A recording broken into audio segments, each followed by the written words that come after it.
All right, ladies and gentlemen, and welcome back to another edition of the Speed Reign Supreme podcast. We got a bit of a different kind of episode, a special episode. Apologies, it's been a while since we've done an episode, but I think this one's going to be a lot of fun to do. I'm Alex Gray, of course. You know me as Gray Speed Productions on YouTube, here with my friend Michael Klein, and I hope I could pronounce it correctly. Joining us is a VTuber named Kori Oujo. I hope I pronounced that correctly. Kori, welcome aboard. Thank you, and don't worry, you did. I'm like actually Woo. genuinely surprised. Good job, Alex. That Woo. was great. You did perfect. All right, let's go. We're off to a good start. Let's go. There you go. Awesome. So, it's kind of funny. We met at a convention last year called MatsuriCon.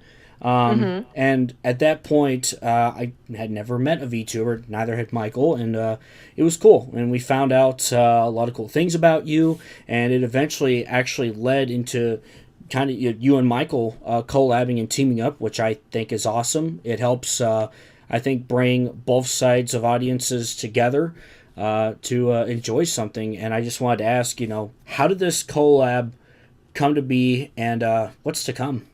Yeah, absolutely. No, thank you. That's a great question. So, I'll kind of talk about like how it happened. And basically, yeah, like you said, we all met. I met Suricon and took a pic together. And at that time, I had no idea what was going to come out of that. But am I thankful? So yeah, I think a month or two after MatsuriCon, Michael had reached out to me via email and had mentioned like, "Hey, Kori, I saw that you did, that Frisco Rough Riders baseball collaboration out in Frisco, Texas. Is there any interest in like potentially doing some kind of partnership with like a NASCAR driver, aka Michael, right?" And obviously, I'm like, duh, of course, like I'm your girl. And so I obviously responded, and we talked about like what that would mean, and navigated that a little bit. It's like the first for obviously the industry, right, at large, but also a first for me, a first for Michael. And so it's been a lot of learning. There's so much that I really just didn't know about like motorsports, and I feel like even now Michael tries to like explain it to me, and I'm just like so too brain celled that I'm just like I'm trying to understand. I promise, Michael, but I have no idea what you're saying. But Michael just done like a really great job at like communicating and stuff like that. But yeah, that's basically like how we met, was just from a convention from MatsuriCon, and I'm so grateful for it. I guess for like on my side, like as far as what's to come, there's gonna be some like on-stream events. We want to do like a little VTubers versus like NASCAR drivers events. We want to do an Assetto Corsa tournament as well. So we've got some like on-stream events happening on my stream. But outside of that, I know that we're gonna have like some Kori decals and whatnot on like some of Michael's cars as well. And Michael, you can take it away about like some of the races that you'll be doing, and I don't want to steal your spotlight because that's like your side of stuff. So yeah, Michael, go ahead, take it away. Tell us about what races you're doing, and what you're looking forward to, or if you have like a different side of the story for how we met and stuff. So go ahead. Yeah, absolutely. So when we met at MatsuriCon, I ran into your assistant, and I was so, enthralled at, what you were doing with the VTuber sphere, is doing these, in-person events, such as going to cons and going to baseball games, doing all this stuff. And it's just so incredible to me because you rarely see that. It's something that, VTubers are generally associated with gaming and streaming, which, it's usually done from, your own home. And so seeing it kind of branch out into the real world was just so awesome to me. And also seeing it branch out into sports, because from what I've seen, there's more of an overlap in like the gaming, the otaku stuff, and sports. I know Mm-hmm. so many athletes and so many fans who, are into both. And so I figured, maybe there's a way we can kind of bring this together. And so that's kind of where that idea kind of came from. Uh, as far as what's to come, we have several late model races planned. We're going to be running at Anderson a lot. Uh, I think we have a few races planned at Winchester, Salem. Uh, and I do have some other stuff that I've talked to Kori about that, unfortunately I can't mention yet. But just stay tuned because everyone's going to enjoy it. And we are also planning on running the ARCA race at Indianapolis Raceway Park on July 25th. And I'm super excited for that. Heck yeah, me too. It's been a long time coming. I feel like it's crazy because I think it was like back in November when Michael had reached out, Mm. and it's crazy that it's been like 4 months already, and we're about to hit like July in another 4 months. Like it's just like what? Yeah, I I mean, know. yeah, I feel like it was yesterday that I, met Michael and his folks, back in 2019, and it's certainly come a long way, and it's exciting. ARCA is essentially like, for a lot of folks, it's either the grassroots racers getting to race on a national scale or drivers getting that first big step into stock car racing. So it's a fun series for sure. Yeah, no, absolutely. I got to like watch the live stream of the NX Winter Nationals, which was out in Florida on February 12th, and Michael was obviously racing it. I think they're called, correct me if I'm wrong, the Legends cars, Yes. right? Yeah, Yes. okay, I got that right. Let's go. I'm growing, I'm evolving. Yay! But yeah, yay, exactly. But that was a really cool thing to watch because we also got to see like the like younger divisions, like they were like kids that were like 8, like 7 years old or something that were Mm. like driving. It was just so cool because like that's kind of like their first step into, or my understanding is like one of their first steps into like, the motorsports industry and whatnot. And so it's kind of cool to see like how that actually evolves. Like you start, when you start like at such a young age, and then you continue, going up the ranks and doing different races. And so I thought that was really cool, and I learned a lot from that, I'd say. So I've been enjoying this whole process so far, just to like learn and be like a consumer of like the motorsports entertainment. Oh yeah, yeah. That series, it's something truly incredible. It's crazy just seeing how young some of these kids are. When they get into these things, because these things aren't toys. And so seeing an 8-year-old racing these things is just insane to me. Oh yeah, Yeah, absolutely. yeah. I mean, like for example, I'm walking past one of the tents. It was current Cup Series driver, future Hall of Famer. His name's Kyle Busch. His son was actually there racing as well. So you never know. You could be bumping into somebody who could be a future Cup Series superstar in like 10, 15 years. So it's kind of cool thinking about like, some of these could be really big prospects when they get older and they jump into late models, when they jump into ARCA and the truck series and stuff like that. So it's pretty cool. Yeah, I mean, right now you have Kevin Harvick's kid who is like 12 years old, and he's running full-bodied stock cars, Yeah. and that just blows my mind. Wow, that's crazy. Yeah. He's running the late models that I'm supposed to be running. Right, right. Yeah. Wow, that's so cool. That's awesome. Yeah, so obviously there's a lot of fun things to look forward to, and obviously there's so many different disciplines to motorsports. There's stock car, there's open wheel, sports car stuff, dirt racing, there's drag racing. It's all fun. It's all pretty fun. So it's enjoyable for everyone, really. So one thing I wanted to ask to Kori is, what got you into VTubing? Because this is still something that's relatively new. It kind of blew up, I want to say around the pandemic 5 years ago. And what inspired you to not only VTube, but also do the other IRL events that you've been doing? That's an awesome question. Yeah, thank you, Alex. So, what got me into VTubing, really, I didn't know anything about it when I first learned about it. Like, I went out for lunch with one of my friends, and over our, lunch, she was like, "Do you know about this thing called VTubing, Kori?" And I'm like, "I have no idea what you're talking about." And she's like, "All right, let me whip out the PowerPoint presentation." And so, like, she just like told me all this stuff and deep dived me into VTubing. And then at the end of it, she was like, "The reason why I tell you this, Kori, is because I think you'd be good at it." And I was like, I bet, right? So then, like, I went back home after that, and then I did a bunch of research, and I dived even deeper. And by the end of like that week, I had like the Kori Oujo like character and lore figured out for the most part. And then a month later, I was debuting as a VTuber. So when I jumped into it, I really like didn't know that much about VTubing. I think what really drew me to it the most was the fact that I could have like a platform to post my creative projects. I always worked on, music, or I have an English degree with an emphasis on creative writing. So like I used to write poems or short stories and stuff like that all the time, but I didn't have like a platform to really post it. And so VTubing gave me kind of like that outlet, that creative outlet to be able to post like these things, these projects that I've been always wanting to do in my life. And then I think what really got me to stay in VTubing has truly been the community. You get to meet so many wonderful people.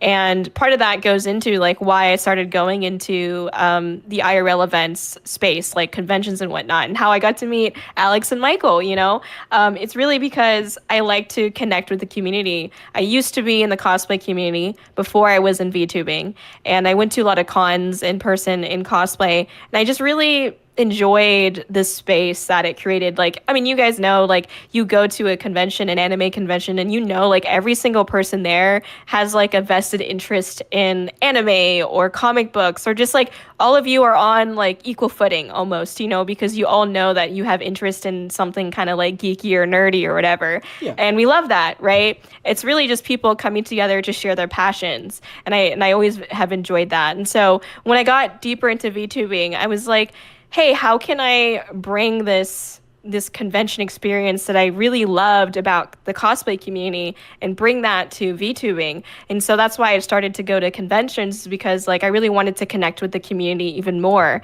And so yeah, and then obviously the IRL event stuff where like the baseball game and stuff, like that was all just like how it was with Michael. It was kind of just like right place, right time. And I just got really lucky. So I'm really thankful. I wouldn't have had those opportunities if it wasn't for people like Michael, like responding to me or connecting with me, So I'm really grateful for that. And I've been having a lot of fun with it. But yeah, thank you for the question. Yeah, I'm just curious. If you can say, what did you cosplay as? Like, what's your favorite cosplay that you did? Ooh, that's a tough one. So I did really big cosplays, like huge. I would have to like crab walk through the convention center because it was so big. I had like lights, I had sound. It was just, I was a big prop maker. And so I had huge props. And so I can't tell you, unfortunately, like all the cosplays I've done, like my biggest cosplays, if I told you what it was, you'd find me essentially, because it was like, I was one of the few people doing it and doing it like big. So I can't tell you those ones, but I have done like some smaller group cosplays. I did Jabami Yumeko from Kakeguri, and me and like my friends, we had just turned like the age that you could go into a casino, and so then we went to a casino and like we did like a photo shoot there. You're not really supposed to, because like cameras are not really allowed because people think you're cheating, but we just like found a quiet corner and like some slot machines and we just took pictures there. So yeah, that was like one of the cosplays I've done. But the bigger cosplays, yeah, unfortunately I can't really talk about it, but they're just really big, they're just huge. So that's the kind of cosplayer that I was. So that's awesome. Yeah. Thank you. I did my first like real cosplay this past weekend, actually. Oh, really? What was it? Aqua from Oshinoko. Oh my gosh, that's cute. Love that. Yeah, I've always been amazed with the kind of creativity people put with certain cosplays, and I just sit there and I'm like, man, I look at certain cosplays and go, how much time did it take to make something like that? That is amazing. I'm always impressed with the work some of those people do, and I have a lot of respect for what they do as well.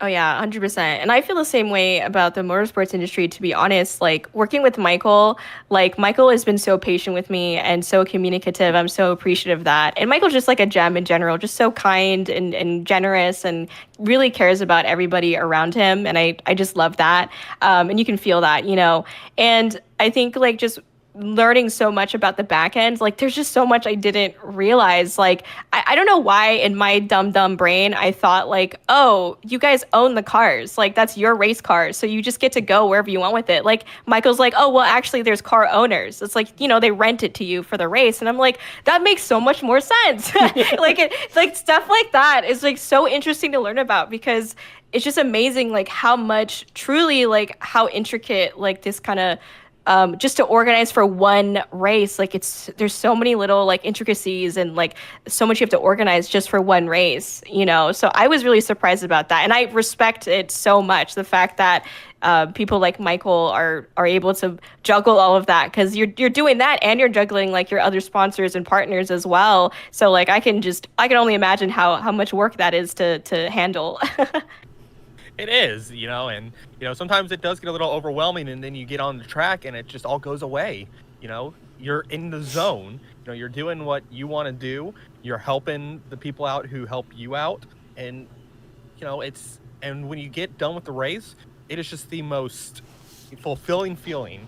Like I remember when I got off, you know, from the first race with our partnership, which was the Legends car race, and I just felt so good coming out of the car, like, wow, we actually just did this. Yeah. So I know, like, you know, as we continue to kind of go up, that feeling's gonna get even better, you know. And I certainly hope you felt the same way after that too, because I mean, it's truly something awesome. And I want to thank you for the kind words, like truly from the bottom of my heart.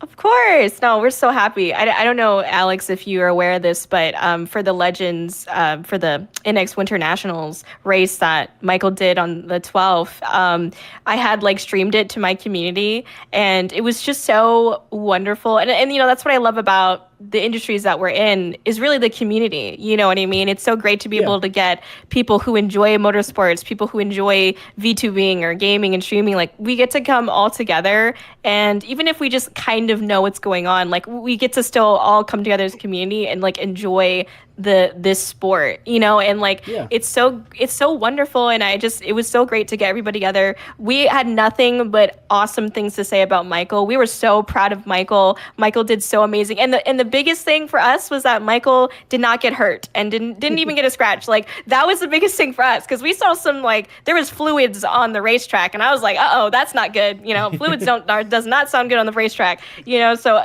and that was not Michael, so we were happy that Michael was safe and sound. And that was the biggest thing. And we're so proud of Michael for that. And we're just happy to come together and like celebrate the sport and celebrate Michael and I's partnership as well. So it was so fun. Yeah, go ahead. Yeah, and you know, it was like, I know that was kind of a difficult race to get through, because, you know, with it being, you know, a mix of beginners and veterans, you know, people are going to make mistakes. And, you know, we saw a few of that there, you know, and that's something that I kind of wish some people would be a little bit more kind about, is, you know, acknowledging those mistakes. But, you know, just because I know I certainly made a few during that race too. And it's just, I just look forward to learning as much as I can, you know? Absolutely. Yeah. Yeah, absolutely. I mean, even the greatest racers in the world have made mistakes, you know? And like you mentioned, I think it's great that everyone kind of came together to celebrate all this, and that's the kind of stuff I love to see, is just people coming together to enjoy racing, because it can be enjoyed by everyone. And plus, you know, at the end of the day, you know, for Michael, he was excited to get back in the race car finally, and learning the Legends car and how those cars run, how they handle. And at the end of the day, sometimes if you just finish the race unscathed, that's a win. You know, you take the wins. 100%. That's really my goal for the year, is just to finish all the races. You know, I'm not expecting to go out there and win every race. You know, I have to be realistic with myself and what I can do. And so it's like, if I can just get all the laps and learn as much as I can and help my partners out as much as I can, then that will be a perfect season for me. Yes, 100%. I think coming out unscathed is always a win, for sure. Hey, this is just me being a VTuber and like not truly in the motorsports industry, but I feel like that's a win. You know, the fact of the matter is, you got out there, you put your heart out there. And Michael, I remember when I asked you about like that feeling that you get being behind the wheel, and you told me in the stream that like you felt like you were in control of your destiny, and like that control of your destiny on the racetrack, like that phrase like really stuck with me. And I think that's a really powerful thing. And like it's a win, that the fact that you can even feel that way. I feel like just the feelings you get on the racetrack equals a win. You know, you don't need to be number one to feel that, you know, right? So no, it's great. Absolutely. Yeah, I mean, it's like, for instance, in ARCA, you know, the race at Daytona, there was quite a few wrecks, but that also could open the door for a name that you haven't heard of as much, or you know, a smaller team could sneak into the picture, get a top 5, top 10, and you know they treat those as wins. And every driver, I've always talked about this, every driver, every crew member, even team owner and fan, they all have a story that they're writing, and you definitely want to hear those stories, because you just never know sometimes who you're going to bump into. And you know, it's fascinating to hear what kind of stories they bring and what their background is. Absolutely. Alex, if you don't mind me asking, do you have like one on the top of your head, like a very impactful story that you've heard so far, like in your time being on the track and whatnot? Oh man, for me, just the first time I ever had media credential opportunities, it was at a Kentucky Speedway, um, and just feeling it was surreal for me, because I'm looking at some folks. I'm like, some of the drivers I grew up watching, and now I'm literally bumping into them, you know, and just getting to interview people, meet people, take pictures. I think for me, the most of it was 2 years ago.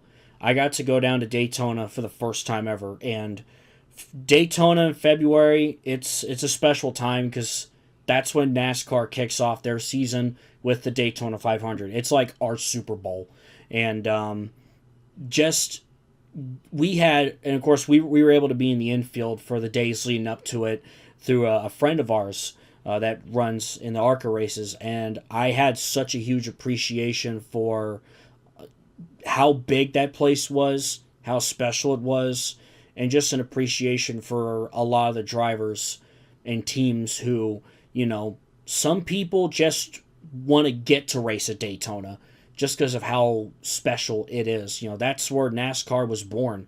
You know, it started on the beaches of Daytona, and you know it formed in 1948, and look where we are now, right? It's come a long way. So, and just finally getting to Sunday in the 500 and those first few laps, and just all the pre-race stuff, and just realizing how big of a deal an event like that is. Even if you're not a racing fan, I highly recommend going to the Daytona 500 at least once, because it is just a fun time.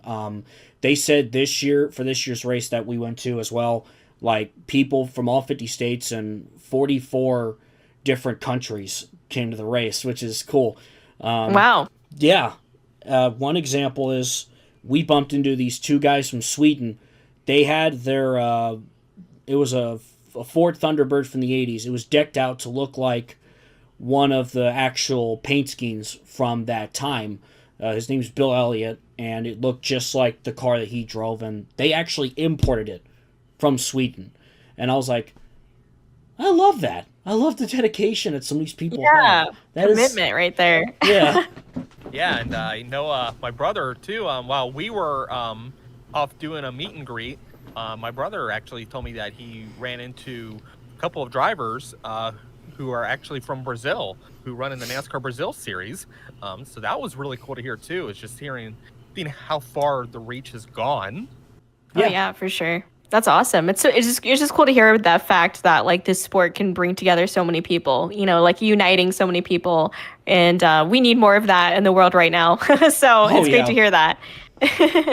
Oh, I agree 100%, and you know, especially I guess from my perspective as a content creator, you know, I realized about right after I graduated college in 2019, I just kind of went, you know, I didn't know what the heck I was doing with my channel at the time, and I'm just like, you know what, this is what it's time that I actually get serious and start making motorsports content, and kind of went through some trials and tribulations for a few years, and then, you know, I rebranded my channel just a couple years ago, and it's probably the best that I've had it.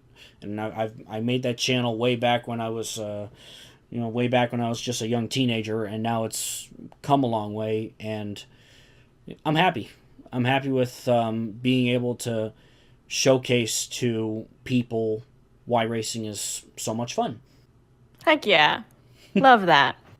Yeah. Yeah, I mean, Alex is the first guy who I met who has matched my love of racing, and I've just been so grateful to get to know this guy. You know, he's basically part of my family now. Oh, that's so sweet. I know I was like trying to find a picture of Alex, and so I was like stalking your guys' Instagram page, and I was like, oh, you guys are like so cute. Like the you know, there's like all these pictures that you're taking of Michael, and it's like posted up. That's just really sweet, and I love that. That's awesome. I think it's great to have a friend or even a friend that kind of almost becomes a family member at some point, be able to share your passions with and whatnot. And I can just like tell in your guys' like smiles together in the pictures that you guys are super happy hanging out and stuff. And I love that. So heck yeah. Thank you. Thank you. That means a lot. You know, how we met was it was the spring of 2019. It was at the college I was attending, and his brother John, and you know, they were doing a documentary on a driver named Stan Bowman, and that's how I met them, and I ended up getting what feels like two new brothers at this point. So, Aww. I'm very. I love that. Yeah, so you know that's cool how you can meet new people and develop friendships along the way, and you know, it's pretty cool, especially for me who was getting ready to graduate college, and at that point I was like, I don't know what's going to happen after May 11th, but we'll see where things go. So I'm all good now though. So yeah, and that's kind of where that journey started back then, and it's been a lot of fun. I can't believe it's been just about 6 years now, which is crazy. It is crazy. Man, time just truly flies. Do you guys like travel together a lot too? Because you guys both went to the Daytona 500, right? Together? Or? Yeah. Oh, awesome. Okay, I've got a question that I kind of asked Michael before, but I want to like ask both Alex and Michael. So, have you guys had any like crazy stories being on the road together, or just like weird, crazy interactions or anything like that? Like Michael had told us about like peeing in the driver's seat is kind of like a rite of passage. I'm just curious if there's any like really funny or like interesting little things about, you know, the motorsports industry or like traveling together that you can share. Interesting. Huh. Yeah, I specifically asked Michael for like what I call a shit story, which is like maybe you really had to go use the bathroom really bad, and like but there wasn't one available, or like, you know, you had some really bad Taco Bell and like some chalupa out the poopa or something, and like I think it's a funny question, and you can ignore it if you don't want to answer it, Alex, but I like to ask silly questions, and like I've asked that to like anyone that I've talked to, so this is my rite of passage, so. Oh, it's all good. Actually, well, there's one that I can think of. So, it was 2 years ago. We were driving down to Daytona. You know, we do shifts, of course. Whenever, you know, I drive for a bit, he drives for a bit. We had drove through Charlotte to go to the NASCAR Hall of Fame, and then we stopped and ate. I think it was out of Bojangles.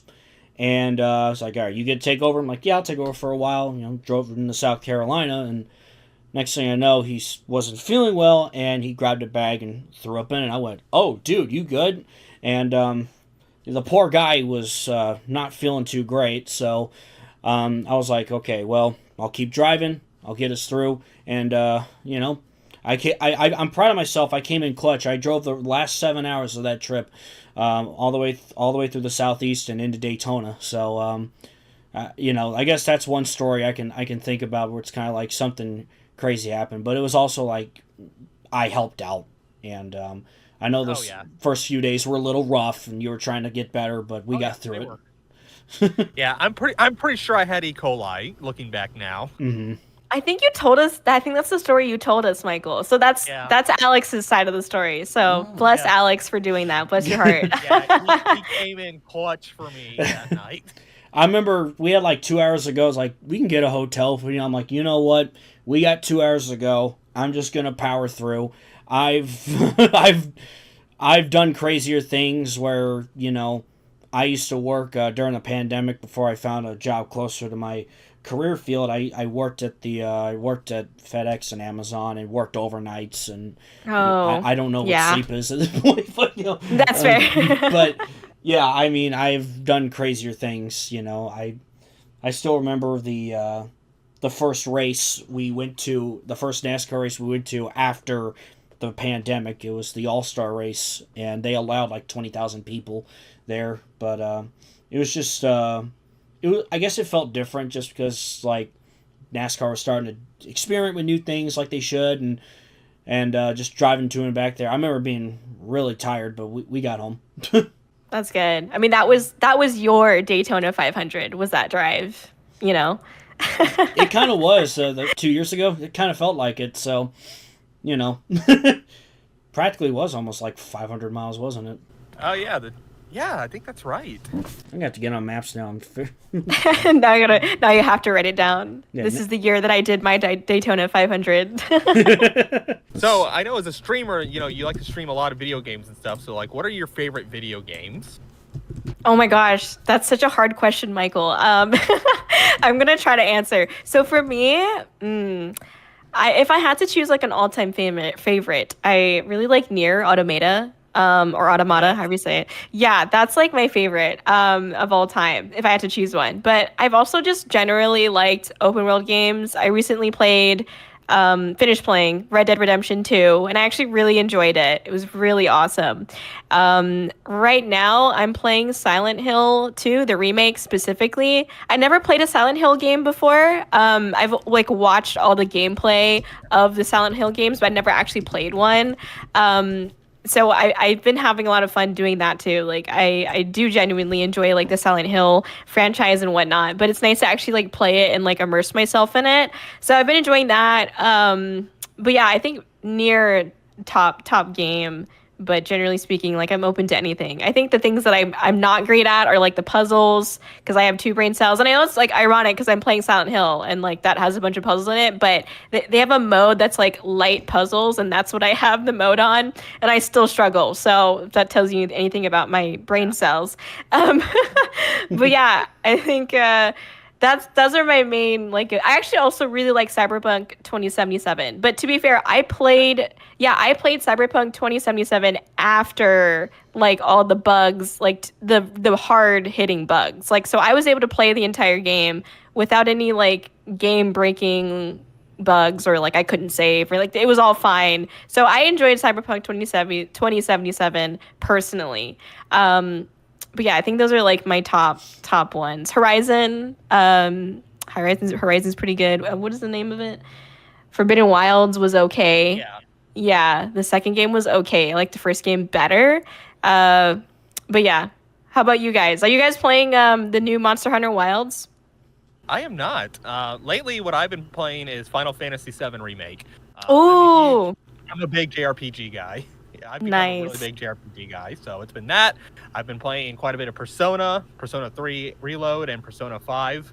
I've also, and of course, I get on the racing games. You can't be a race car driver and not get on the racing. There you go. Nice. Yeah, I played, I think, Final Fantasy VII Remake as well. I haven't played Rebirth, or the second remake, the second part of the remake. Does that make sense? Yeah, I only played the first one, but I did enjoy it up until like the final boss. No spoilers, but yeah, the final boss was definitely, I didn't beat it. So yeah, I'll just say that. Yeah, I'm not gonna lie. It's funny you bring up Nier Automata too. I can't get past the first tutorial. What? Really? To be fair, it took me like a couple tries too. So don't worry. There's no shame in that.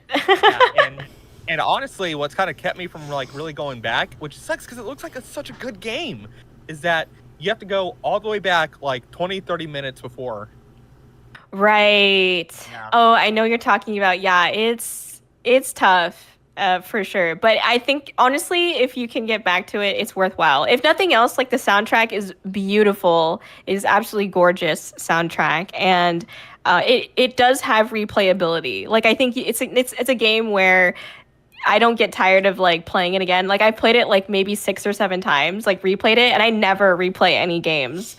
So I definitely recommend getting back to it if you can, but I also understand because it's just like, it can get really frustrating doing that. Like I also hate doing the same thing over and over again, which is why I don't usually replay games. So I understand. Yeah. I've been working on Persona 3 Reload. I need to get back to it at some point. Of course, yeah, my share of racing games.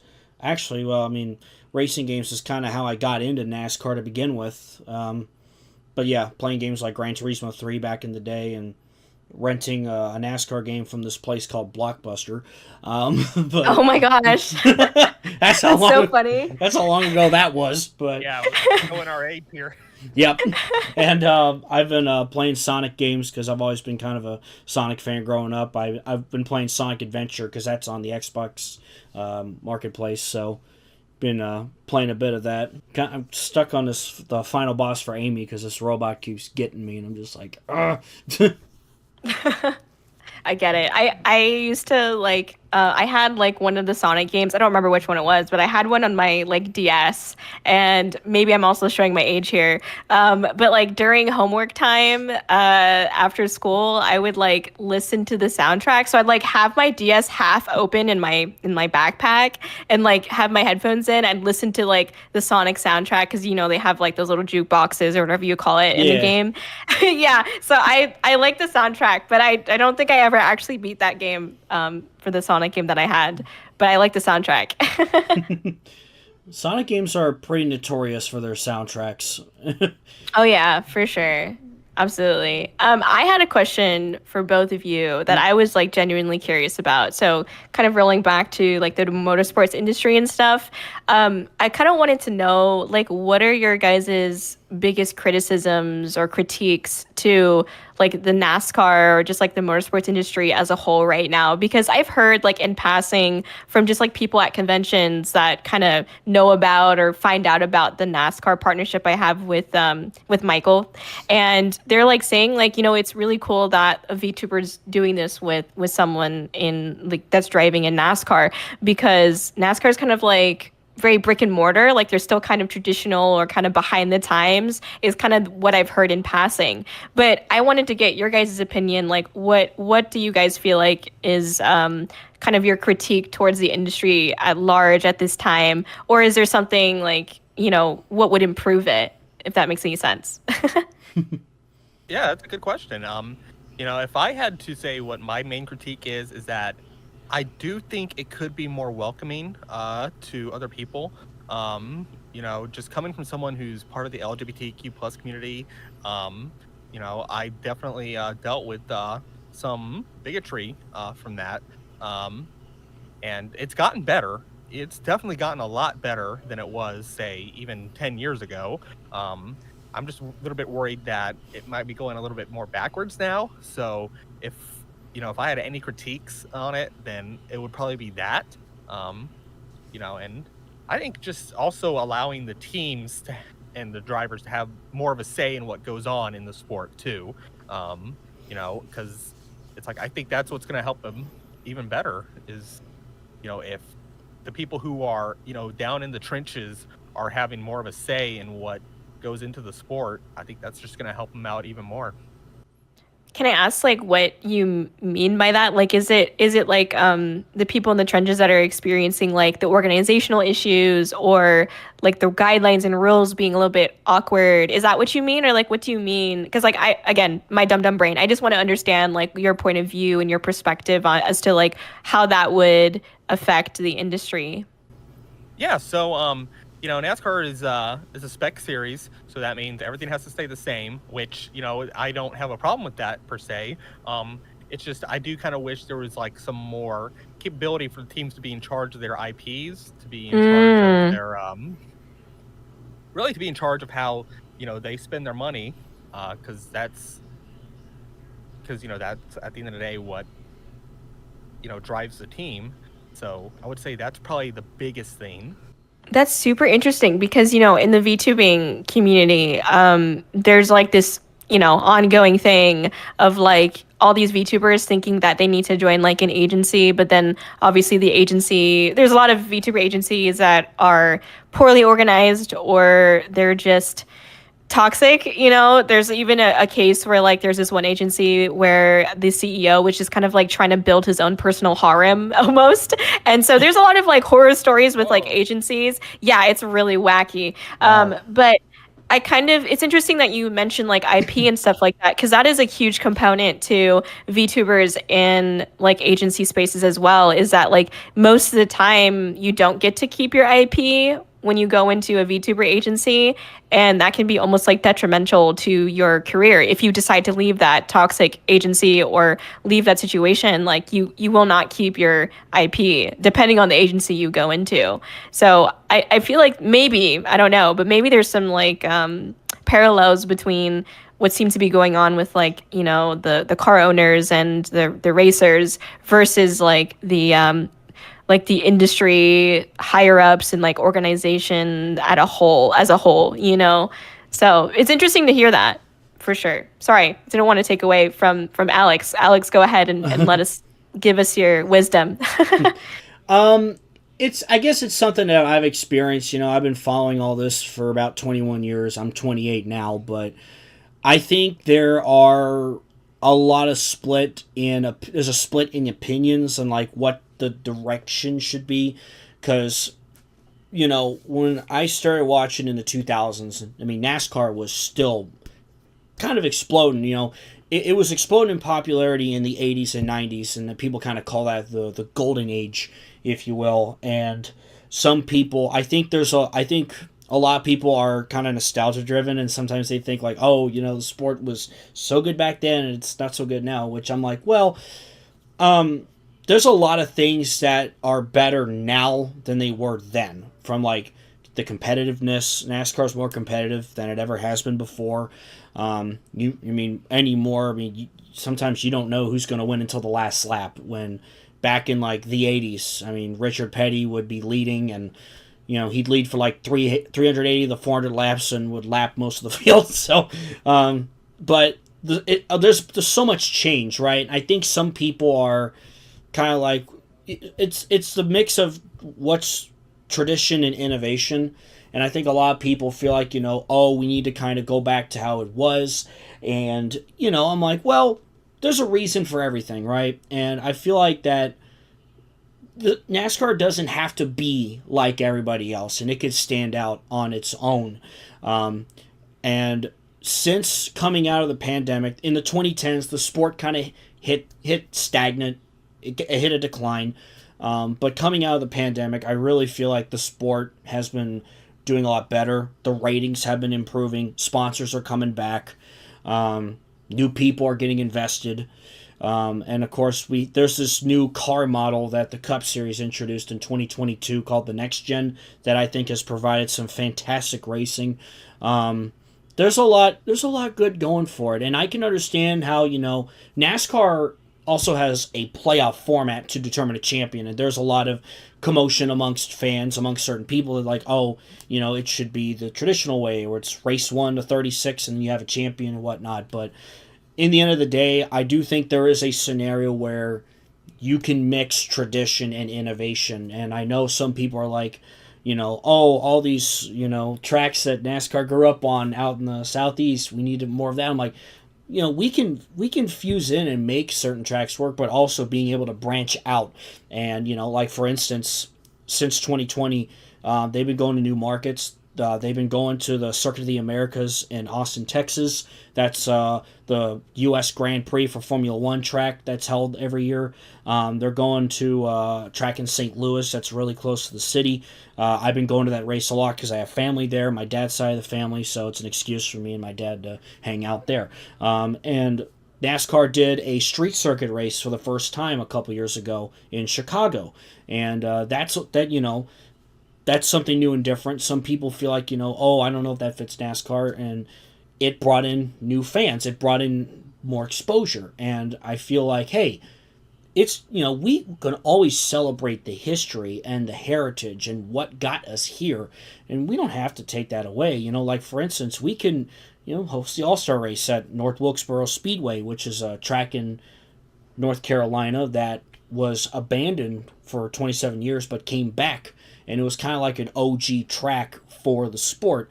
And you know, you can do that and also do Chicago Street Race, and also do like they did a race inside the Los Angeles Coliseum for a couple years, which was really cool. So I think it's just there's so many different opinions, but I also myself need to have faith in the direction the sport's heading in, and it's a good direction.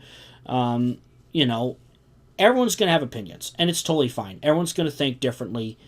I know I've kind of rambled on here, but it's just kind of something that I've been observing over the last several years, and how for me it's like, sure, I'm nostalgic for how NASCAR was when I was a kid. I always will be, but I also know that while it's good to be nostalgic and celebrate the sport's history, it's also important to just kind of see what's ahead, what's going to happen moving forward, and all that stuff. And I failed to mention the Cup Series is going to have their first international race in God knows how long, so in Mexico City. So that's pretty cool on its own. I just, there is a lot of negativity from some people, but it's also like there's a lot of great things going on right now, and I'm excited for the future of the sport for sure, and I'm excited to see where they could go next. I'm excited to see, what young stars are on the horizon, and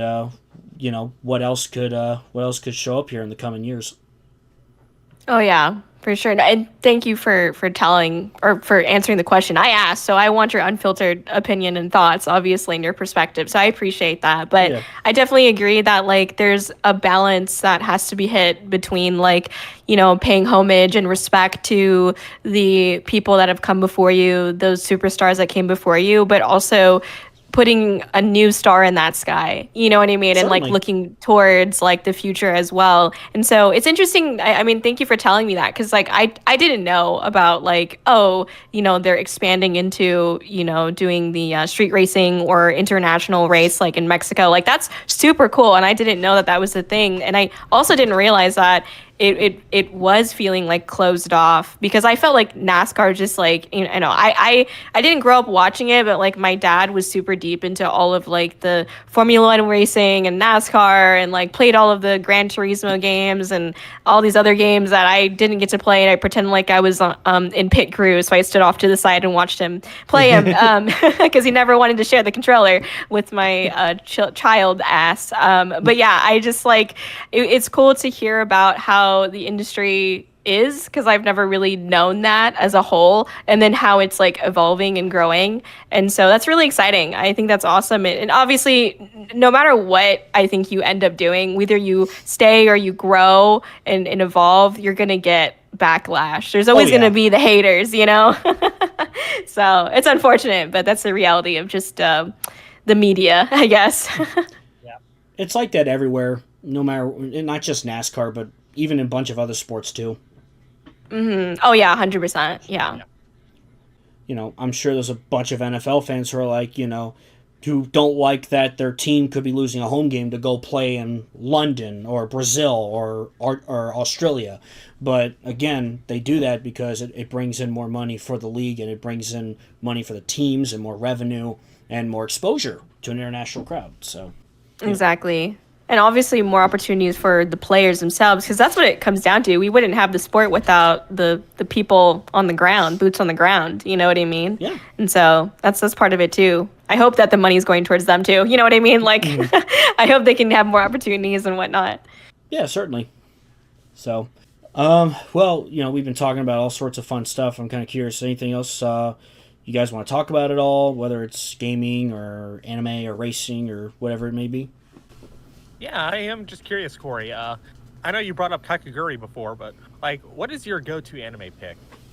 Ooh, that's a good question, Michael. Go-to anime pick. Okay, my like comfort anime, weirdly enough, is Bobobo because it's like so silly and like you can just turn your brain off when you watch it. And so that's probably my go-to anime is that because it just makes me like smile, or if I'm just like having anxiety or something, it just like it's so silly and random that it just takes my mind off of it sometimes. Not fully, but like it's a distraction, So I'd say probably Bobo, which is funny because it's like a 90s anime. And I definitely didn't watch it in the 90s. But yeah, I enjoy that anime. How about both of you? So my favorite one, the favorite one that I will always say is going to be my one that I would pick over anything else is Attack on Titan. That's what got me into it. That's what kind of put me down this path. So I will always say Attack on Titan is my number one pick. But when it comes to like my comfort animes, man, there's a few of those out there. Lately it's been Tomo-chan as a Girl. I've loved that one. Nice. Heck yeah. And Attack on Titan is classic, so I don't blame you for that. I didn't know that like the walls, I thought it was so funny when I found out that the walls have names. Like there's Wall Maria, and I just thought that was really funny. Anyway, random fact, but random note. But how about you, Alex? Yeah, let's see. There's quite a few I can name. A couple favorites of mine, I'd say one is My Hero Academia. I really enjoyed that one. I admit I need to catch up on it a little bit, but one I've always enjoyed. I also really, for like comfort anime, I really enjoy like the wholesome slice of life stuff. Like one of the first ones I watched was Toradora. Yes. Yeah. Yes. Good anime. Yes. Yeah, Toradora exactly. is a good choice. Another one I like is K-On! That's good. Yeah, that's a classic. So, just characters doing cute things and enjoying life and stuff like that. Heck yeah. Heck yeah, I love that. No, thank you. Thank you, both of you, for having me on as well. This was super fun. I loved the conversation. Loved learning more about the motorsports industry too. And no, thank you so much for having me on. It's been awesome. I think Michael and I will both be at MatsuriCon again this year. And Alex, I'm assuming you're going to be there as well. So we get to see each other again in like, what is that? 5 months or so? Something like that. Yeah. About right. Let's go. We're going to take a group pic again. Heck yeah. Awesome. So anything else anybody want to talk about, or? I've like one last thing that it's like on the IRL side of things that I'm super excited about. It's not super like motorsports related, so I'm sorry, but but it's not just on my thing. Yeah, no, thank you. But I'm actually doing a concert in Las Vegas on April 27th. So I'm really looking forward to that. It's not something that most people do, like especially as an indie VTuber, which is what I am. You don't really see indie VTubers doing like a live concert in Las Vegas or just really anywhere. So I'm really excited. It's going to be in a theater, so like kind of like a cinema where you go watch a movie. It's going to be in that. So I'm super excited for it. That's something I'm looking forward to. But obviously on the motorsport side, I'm looking forward to continuing this partnership with Michael. And I think we've got some races coming up. But yeah, we won't say anything quite yet. But we're excited. We'll probably get a schedule out soon, which we're really, really ecstatic about.